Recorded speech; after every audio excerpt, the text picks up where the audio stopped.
मेरा नाम वकार है और मैं पाकिस्तान का गोलकीपर हूँ। प्लेइंग नेशनल टीम में भी खेल रहा हूँ और पाकिस्तान जूनियर टीम से भी खेल रहा हूँ और मैं पाकिस्तान वापडा से भी खेल रहा हूँ। मेरा नाम ताहिरा इस्लाम है और अभी तक मैंने सिर्फ पंजाब टीम से खेला है और लास्ट टाइम चैम्पियनशिप खेली है और 2 लीग्स खेली हैं।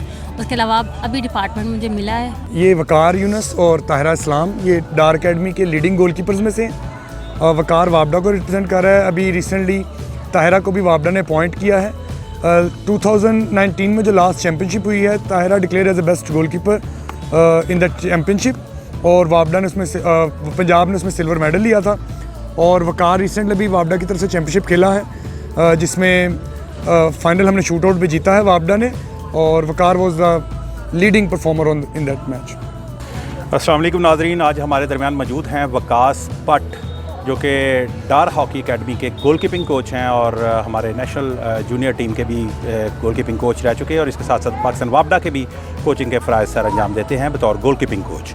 वकास भट्ट हमारे दरमियान मौजूद हैं और आज हम इनसे पूछेंगे कि गोलकीपिंग के लिए बेसिक स्किल्स और उसकी हाई परफॉर्मेंस स्किल्स और बुनियादी तौर पे गोलकीपिंग के लिए वो ऐसी क्या चीज़ चाहिए होती है जिससे गोलकीपर जो है वो अपनी परफॉर्मेंस को बेहतर बना सकता है।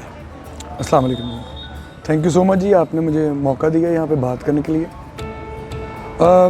गोलकीपिंग भजन इंटायरली टेक्निकल जॉब है और आजकल की हॉकी में तो बहुत ज़रूरी हो गया गोलकीपर का अच्छा होना, क्योंकि उसके बगैर गुजारा नहीं है। जिस टीम का गोलकीपर परफॉर्म करता है, चाहे वो आप किसी भी फोरम पे देख लें, वो टीम ऊपर आके जो है वो अच्छी पोजीशन में आती है। रिसेंटली आपकी जो चैम्पियनशिप हुई है उसमें 2 गोलकीपर अच्छा खेले हैं, एक्स्ट्रॉर्डनरी खेले हैं। 3 मैं कहूँगा, उसमें वकार है, मज़र है, मुनीब है। तो उनकी टीम्स देख लें कि कहाँ उन्होंने फिनिश किया है चैम्पियनशिप के अंदर, फर्स्ट, सेकंड एंड थर्ड। तो इसकी जो बेसिक चीज़ है ना, तमाम सेव्स अगर हम गोलकीपिंग को उठाएं, उसमें पोजीशंस और बायोमैकेनिक्स बहुत ज़रूरी चीज़ है गोलकीपिंग के अंदर, जिसको आप बॉडी बैलेंस कहते हैं। कि जब हम खड़े होते हैं तो हमारे शोल्डर्स की पोजीशन, हमारी बैक की पोजीशन, हमारी नी की पोजीशन, हमारे फुट की पोजीशन कैसी होगी। जब हम पाँव स्ट्रेच करते हैं या हम किसी सेफ के लिए जाते हैं तो उसमें हमारी इंटायरली बॉडी की पोजीशन कैसी होगी, हमारा बॉडी बैलेंस कैसे रखा जाएगा। तो आजकल ट्रेनिंग तो माशाल्लाह पाकिस्तान में पूरी हर जगह पे हो रही है। हम किसी गांव में भी जाएंगे तो वहाँ पे गोलकीपिंग की ट्रेनिंग हो रही है। तो जहाँ पे हमें लैक हो रहे हैं, हमें जो है ना बेसिक टेक्निक्स के, एक टेक्निक के अंदर क्या क्या उसकी चीज़ें रिक्वायरमेंट, जैसे एक आपने कोई डिश बनानी है, उसके अंदर नमक डलना है, मिर्च डलनी है और कोई और चीज़ डलनी है, तो उसके बाद कंप्लीट होनी है। इसी तरह जब कोई भी सेव होता है गोलकीपिंग का, उसमें आपके फुटवर्क से लेकर आपके हेड की पोजीशन और हेड से लेकर पाँव की पोजीशन, इसके अंदर जो है ना वो बैलेंस होना बहुत ज़रूरी है। इस सारे बैलेंस को हम बायोमैकेनिक कहते हैं, जिस पे जो आजकल दुनिया में पूरी में रिसर्च हो रही है। आप ये देखें कि कई लोग ये मुख्तलिफ गेम्स की वीडियोज़ लगाते हैं कि जब इस प्लेयर ने हिट की या क्रिकेट वाले ने हिट की या किसी विकेट कीपर ने बॉल लिया या कोई और काम किया तो उसकी नी की पोजीशन क्या थी, हेड की पोजीशन क्या थी, शोल्डर की पोजीशन क्या थी। तो ये चीज़ें जो है ना बहुत ज़्यादा ज़रूरी हैं आजकल। अच्छा वकास, ये बताइएगा कि रेंज ऑफ मोशन कितनी इम्पॉर्टेंट है प्लेयर के लिए, ख़ास तौर पे गोलकीपर के लिए, क्योंकि goalkeeper needs more flexibility rather than कि वो एक बच्चा जो फॉरवर्ड खेल रहा है या फुल बैक खेल रहा है, क्योंकि फुल बैक को अपने हैमस्ट्रिंग्स ज़्यादा पावरफुल चाहिए। आप गोलकीपर के लिए क्या सजेस्ट करते हैं? जो प्लायोमेट्रिक्स ट्रेनिंग्स हैं ना, जिनसे आपके जॉइंट्स डेवलप होते हैं, आपकी जो हॉन्चिंग पोजीशन ज़्यादा आती हैं, जिनमें आप जंपिंग पोजीशन ज़्यादा लेती हैं, उसमें काफ हैं, आपकी लेग्स हैं और सबसे ज़रूरी चीज़ आपकी कोर है जो आपकी स्ट्रॉन्ग होनी चाहिए। तो गोलकीपिंग जैसे आपने भी कहा कि फ्लेक्सिबल जो है वो होना चाहिए। अब हर बॉडी का ना एक अपना जो है वो क्या कहते हैं पावर्स हैं उसके पास। कोई फ्लेक्सिबल ज़्यादा अच्छा होगा, कोई जो है उसकी रीच ज़्यादा होगी, कोई टॉल ज़्यादा होगा, कोई शॉर्ट ज़्यादा होगा, यानी मीडियोकर हाइट का होगा। अब जो टॉल हैं उनके लिए फ्लेक्सिबिलिटी कहीं कम भी हो तो वो अपनी रीच से कवर कर लेते हैं। जो थोड़े मीडियोकर हाइट के, जैसे हम पाकिस्तानी हैं, तो हमारी फ्लेक्सिबिलिटी ज़्यादा अच्छी है। तो जो सबसे मेन ज़रूरी चीज़ है वो रिएक्शंस हैं। रिएक्शन ऑफ टाइम जिस गोलकीपर का अच्छा है तो वो ऑटोमेटिक अच्छा होगा। और सबसे ऊपर अगर मुझे कहीं कहा जाए कि आपने गोलकीपर सेलेक्ट करना है तो मैं सबसे पहले उसकी फ़िज़ीक के बाद उसकी ब्रेवरी देखूंगा। जो जितना दिलेर होगा, अब 16 यार्ड से या 7 यार्ड से या 10 यार्ड से 100 या 90 की स्पीड या 80 की स्पीड में बॉल आना है, उसको फेस करना एक दिलेरी।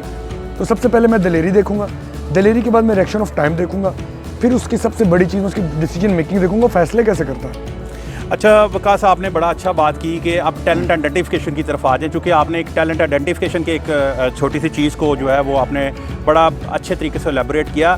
मुझे ये बताइए कि गोलकीपर और प्लेयर्स जिस तरह सारे खड़े होते हैं, आपके पास एक रॉ बच्चा आएगा तो आप कैसे डिफ़ाइन करेंगे कि ये बच्चा गोल कीपिंग के लिए मैं बेहतर ले सकता हूँ, और क्या गोलकीपर के लिए एक दराज का बंदा ज़्यादा आइडियल सूट करता है या एक छोटे कद का बंदा, और क्या गोलकीपर के लिए एक मजबूत जिस्म का बच्चा ज़्यादा सूट करता है या एक लीन एंड थिन बच्चा ज़्यादा सूट करता है? क्योंकि हमने गोलकीपर्स में देखे हैं, शाहिद अली खान बड़े लीन एंड थिन थे, मंसूर बड़े लीन एंड थिन थे और इनके कद भी छोटे थे, तो आप इस बारे में क्या सजेस्ट करते हैं? शाहिद भाई या मंसूर भाई या कोई और गोलकीपर जो हमारे स्टार रहे हैं बहुत ज़्यादा, तो उनकी हाइट 5'9" या 5'8" से कम नहीं होगी, इससे ऊपर ही होंगे। मंसूर भाई, क्योंकि मेरा खुद इंटरेक्शन रहा शाहिद भाई से रहा, तो मंसूर भाई की 5'7.5" थी, लेकिन वो एक्स्ट्रा ऑर्डनरी थे क्योंकि वो स्विमर भी थे, वो एथलीट भी थे, तो उनकी रीच जो थी उनकी जंपिंग एक्सरसाइज से और या उनकी वो जो कहें कि हम उनकी जो फ्लेक्सिबिलिटी थी उनसे कवर हो जाती थी। फिर शाहिद भाई और अहमद भाई ये भी एटलीस्ट 5'9" या 5'10" के थे। फिर उसके बाद जो है ना, उसके बाद हमारे पास सलमान अकबर भी आए, और जो मॉडर्न हॉकी में 3 मैं नाम ले रहा हूँ कि एक गोलकीपर शॉकमैन गुजरे, वो बड़े लीन और स्लिम थे हॉलैंड के, और one of the best goalkeeper रहा। फिर मैं डेविड हार्ट की बात करूँ तो वो एक जाइंट पोल में खड़ा नज़र आता है, और इस तरह जो है जैकोबी है जर्मनी वाला, वो भी पोल में खड़ा जाइंट नज़र आता था। मैंने आपको बताया कि हर बॉडी की अपनी क्वालिटी होगी। अब मैं आगे कि जो मेरे पास बच्चा आएगा रॉ, तो मैं इसकी सिलेक्शन करूँगा, क्योंकि मैं थोड़ा कुछ कोचिज ऐसे के साथ काम कर रहा हूँ जो बड़ी चीज़ों को साइंटिफिकली देखते हैं, तो मैं भी कोशिश करता हूँ मैं उस तरह ही देखूँ उनको। जीन का बड़ा मैटर करता है कि उसके फादर की और उसकी मदर की ब्रीड कैसी है, वो कैसे हैं। अब उसके मदर फादर अगर 5 फीट के हैं और मैं बच्चे को सिलेक्ट कर लूँ, मुझे नहीं पता कल को उसकी कैसी फिजिक निकलनी है। मैं 8 साल का बच्चा ले रहा हूँ, मुझे नहीं पता वो 18 साल की उम्र में कैसा होगा। तो सबसे पहले मैं देखूंगा कि उसका बैकग्राउंड कैसा है, वो कैसे हैं, उसके वालिदैन की आदत कैसी हैं। फिर बच्चे की आदत तो मुझे पता लग सकती है, भाई वो शार्प है, वो क्विक है, वो ब्रेव है, ये आदत तो नज़र आ सकती हैं, जो सबसे ज़रूरी चीज़ें। बाकी टेक्निक वो टाइम के साथ साथ प्रैक्टिस करेगा, ठीक हो जाएंगी।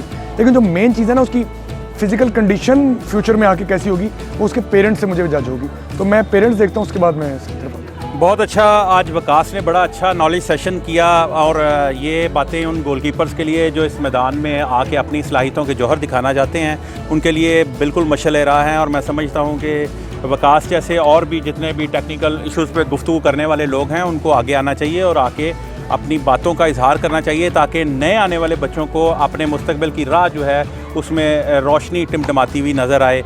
वकास, आपका बहुत शुक्रिया, आज का सेशन बहुत अच्छा रहा, लेकिन मैं समझता हूँ कि ये थोड़ा सा तिश्ना दहनी है, तो हम आइंदा के लिए भी कुछ ऐसा सेशन रखें और बड़ा डिटेल सेशन रखें, ताकि लोगों में जो ख़ास तौर पे गोलकीपर्स कम्युनिटी के लोग हैं, वो आपकी इन हदायत से जो है, इन बातों से फ़ायदा उठा सकें। मैं थोड़ा सा यहाँ ऐड करना चाहूँगा कि ड्रिल्स बड़े अच्छे हमारे गोलकीपर्स हैं जो काम करवा रहे हैं। ड्रिल्स डजंट मैटर, एक पीटी टीचर से अच्छी, फिज़िकल ट्रेनर से अच्छी ड्रिल्स कोई नहीं बना सकता, लेकिन टेक्निक्स को फॉलो करें, बच्चे की करेक्शंस करें, मिस्टेक ना निकालें, करेक्शन करें, उसको करेक्ट करें।